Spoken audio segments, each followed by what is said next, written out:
You're such an asshole.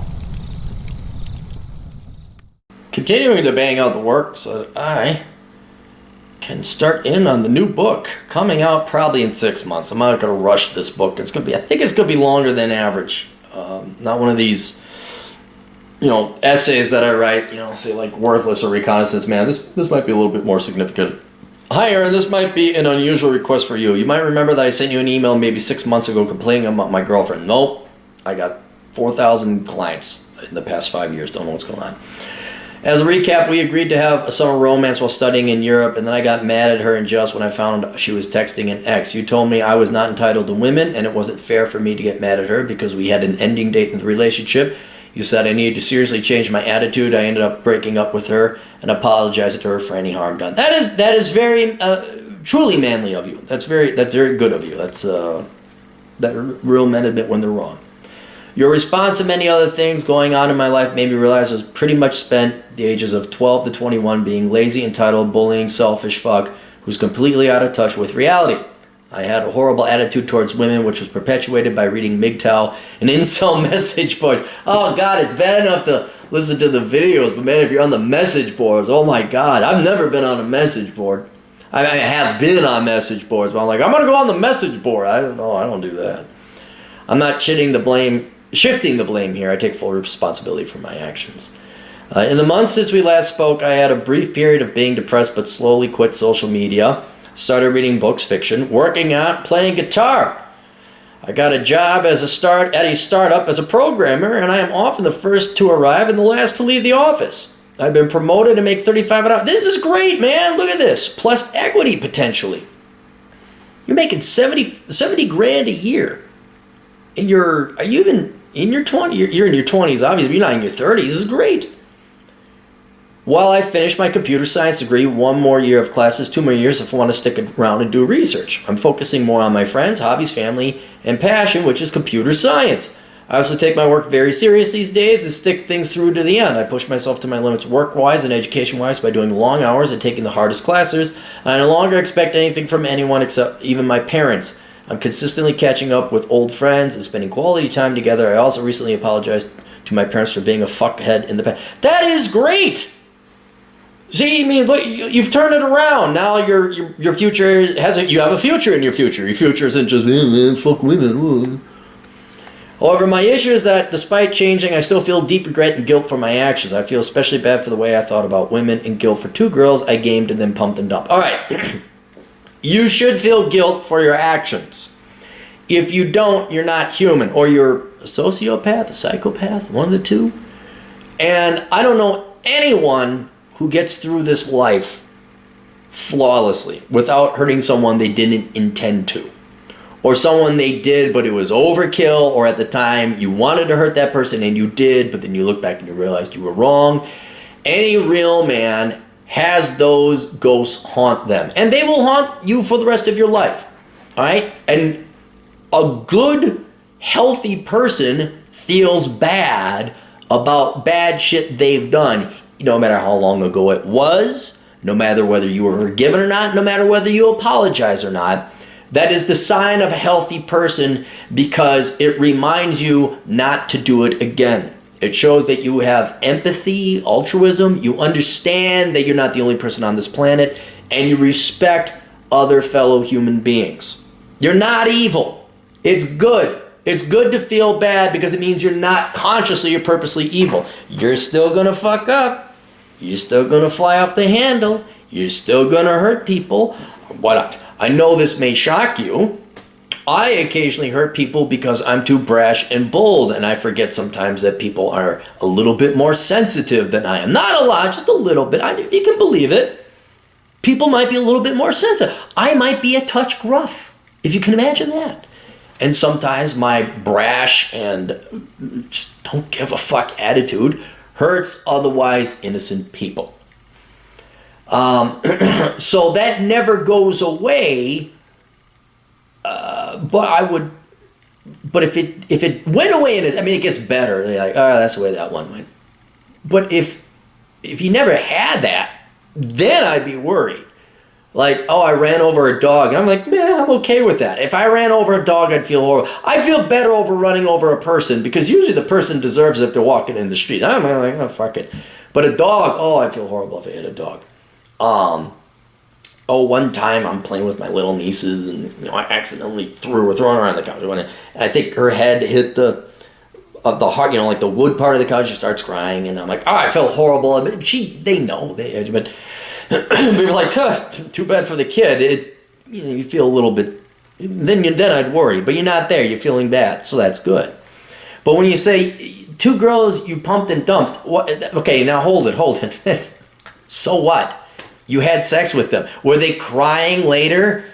Did you mislead them, or so you're in your 20s? That happens. I don't understand why you'd feel bad about that. And besides, that's what girls want nowadays. They don't want to get married or anything like that. They want to ride the cock carousel. They want to go and bang a bunch of different guys. That's what happened. So, here's what you're starting to not treat them like men. They wanted to be treated like men. That's all we hear about all the time, how they want to be treated equally. All right, well, here you are. You're being treated equal. Now, if that hurts them, it's not you. It's their problem, okay? But unless there was a little bit more to it than that. Oh, what, you had 2 one-night stands? I don't think you really heard them. I feel particularly bad for the girlfriend I sent you an email request about, the way I treated her, especially since she is still in love with me and sends emails which I either ignore or respond to minimally. I've lied to her and told her I have a new girlfriend so she will move on. I also hate how lazy and parasitic I have been over my life until now. All right, you feel guilt about that, but you've changed. I mostly just keep my head down and work and study these days, but mentally I'm not in the right place. I disagree. I think you are in the right place. Maybe you're not where you'd like to be, but usually there is it's not like, I'm sorry, and then you're done. There's an element of shame, of apologizing, and achieving things to making it right or as best as it can be in your own. What's the word I'm looking for? Not salvation. Making amends, making things right, doing what you can. So yeah, you're not, you say this is 6 months ago for 21 years old, 20 years old, 22 years old.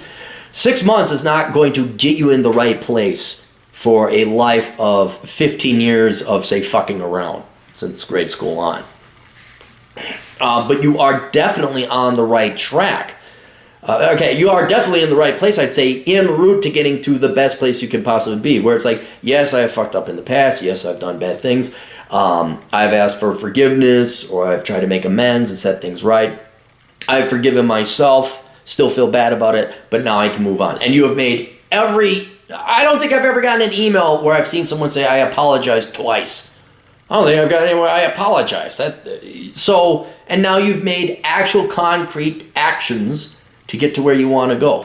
People, I wish I had a nickel for every time someone says, oh, I'd like to do this. I say, okay, go do it, and then they don't. You actually did it. If you like the girl and she still likes you, well, why not go back? I know you guys had just basically a friends with benefits arrangement, but if she loves you now and she's not talking to her ex-boyfriend, maybe you guys can, you guys obviously had something. Unless you're not ready for that. Unless you got to work on yourself some more. But I wouldn't be ignored. Do you like her? Do you like her? Be honest. Don't lie anymore. Okay? Do you like her? And if you like her, well, maybe there's something there. You're always hating on lazy, entitled, shitty people, and rightfully so. However, I am struggling to move on because I don't feel as though I deserve the good things that are cropping up in my life due to my past. Good things are cropping up because you do deserve them. You're putting in the time and effort. You're hitting the gym. You're getting good grades. You're being a good person. Sometimes good things happen to good people. Usually it's the consequence of being a good person. You stay in shape, you get to date good-looking people. You make decent money and support yourself. You are not dating a toothless single mom wonder out of Wyoming. There's hard work usually has benefits. Financial, economic, social, romantic, psychological.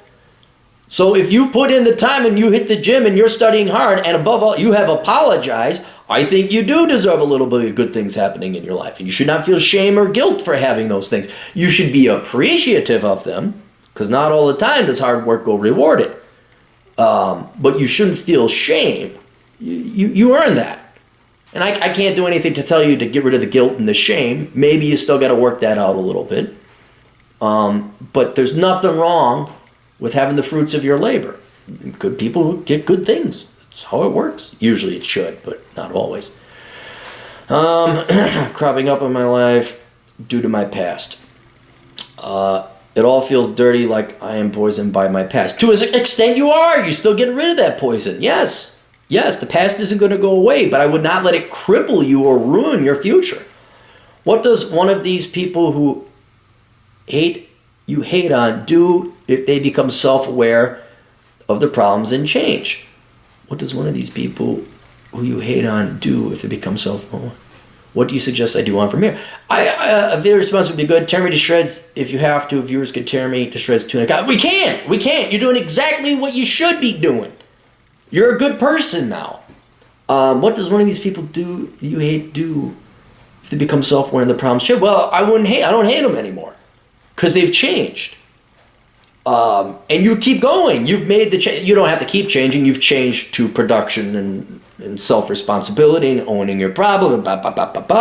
You're going down the right path. You're kicking ass. You're taking names.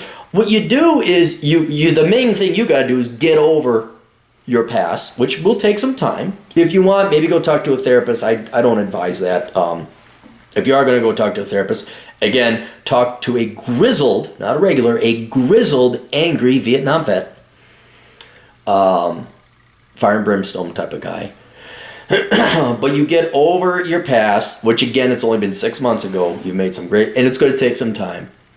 But then you also look at the hard work. Do you really enjoy going to the gym? Do you really enjoy studying? I'm sure on a philosophical level, it's better than complaining and whining and moping, but that's pain. That takes effort. And then also allow yourself to realize that because of these pains and efforts and work and toil and labor resources you put into that, there's going to be benefits. And you are therefore entitled to them. There's no guilt. There's no guilt in that. But yeah, you still got to work over your past a little bit. And that will come in time. And then the day will come, you'll wake up one day and you say, yeah, I fucked up, but I did pretty good. I feel pretty good about myself. And on the net whole, I'm a good person. But dude, just remember, everybody fucks up. Everybody. Right? And I got news for you. You're going to fuck up in the future. Hopefully it won't be as bad as the fuck ups in the past, because that's the definition of progress. But you're going to fuck up in the future, man. And then you'll feel bad. You'll feel guilt and shame. But as long as you know that you fucked up, you're still good. You're still on the right side. So that's it. I don't think you're going to get anyone tearing you a new one, dude, because you're one of us now.